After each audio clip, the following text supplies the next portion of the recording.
Я, Саид Хусейн Бицараев, чеченский художник. А в интернете, правда, меня называют советский, российский, чеченский художник. Вот. Я являюсь народным художником Чеченской Республики, заслуженный художник России, профессор кафедры живописи Санкт-Петербургской государственной художественной промышленной академии. Ну вот вся моя жизнь проходит вот в искусстве с молодых лет, буквально с 19 лет я,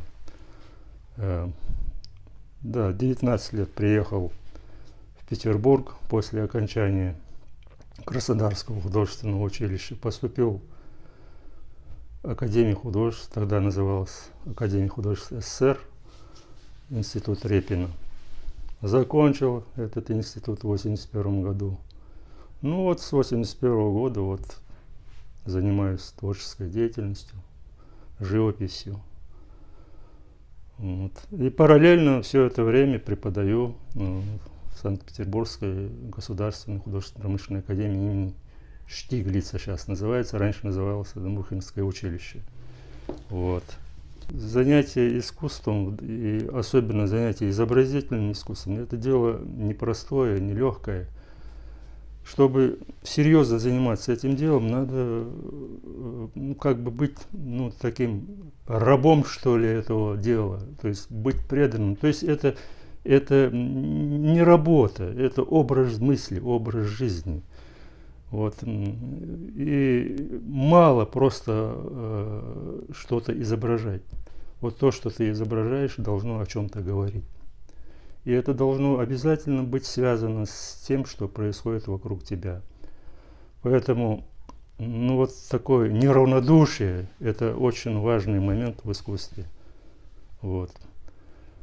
Если ты не чувствуешь, если ты не чувствуешь то, что происходит вокруг тебя, то ты просто будешь рисовать. Может быть, ты будешь просто очень хорошим мастером, прекрасно владеющим инструментом. Но это будет только вот изображение ради изображения. Вот поэтому моя философия такая. Вот все, что ты делаешь, это вот твое искусство должно как бы на что-то наталкивать зрителя, о чем-то сообщать зрителю. То, может быть, что он как бы, может быть, он чувствует, но не может понять, что это и как. Это три работы на самом деле под общим названием «Примирение кровников».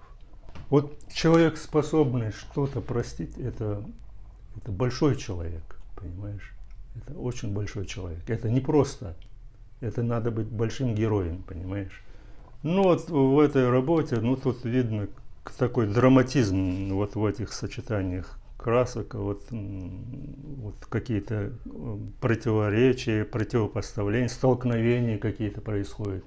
Вот цвет, это же живопись, это не только то, что там изображено, то, что мы видим, вот как на фотографии. Нет. Живопись имеет вид как сочетание красок, свою самоценность, понимаешь? Вот этими сочетаниями, как в музыке, можно рассказывать. Вот музыка звуками рассказывает, а живопись рассказывает вот цветом. И я сразу должен сказать, что бы я не изображал, у меня есть разные серии, там испанская серия, даже есть там на тему китайских каких-то символов, там и других народов. Но все равно это все эти темы трансформируются через мое личное ощущение, как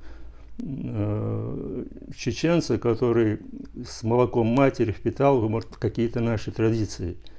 Но чтобы эти темы все равно как бы проходят через это. Вот ты говоришь все равно о своем, через какие-то даже вот такие темы, понимаешь?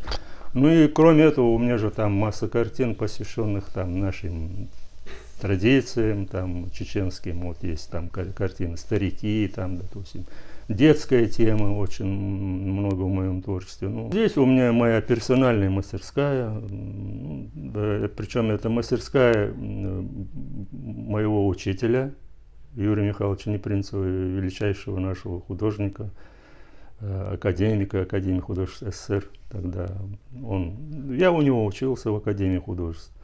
И после окончания Академии художеств он меня сразу пригласил вот в эту свою персональную мастерскую, поскольку молодой художник, ему где-то надо работать. Ну, мы с ним были вот таких вот очень... Он как бы отмечал меня. И вот с тех пор сначала мы вместе с ним работали, а потом я вот после его, когда он ушел уже, вот с тех пор я вот в этой мастерской. У нас вот сейчас молодые ребята появились, вот есть, я считаю, что замечательный наш парень, вот закончил лет 5-6 назад Академию художеств, Яхиханов Рустам. Очень хороший, он уже много выставок сделал, много выставляется. Молодой человек, там лет 30 с чем-то сейчас ему. Вот, прекрасный художник. Моя мама, когда нас высылали, ну какой-то небольшой скарб с собой брали. Вот он побывал вот в высылке там в Средней Азии. И когда мы обратно приезжали, и вот обратно мы забрали. Их несколько кувшинов. Этот вот там стоит большой, и один у меня в мастерской, совсем разбитый. Вот такая память у меня от моих родителей. Вот это кувшин, такой символ нашей республики, нашего народа, который побывал и в ссылке, и все выдержал, приехал. Все восстановил, все построил. И дай Бог, чтобы и дальше мы все делали для того, чтобы наша республика, наша Родина процветала. И я думаю, что так и будет на самом деле.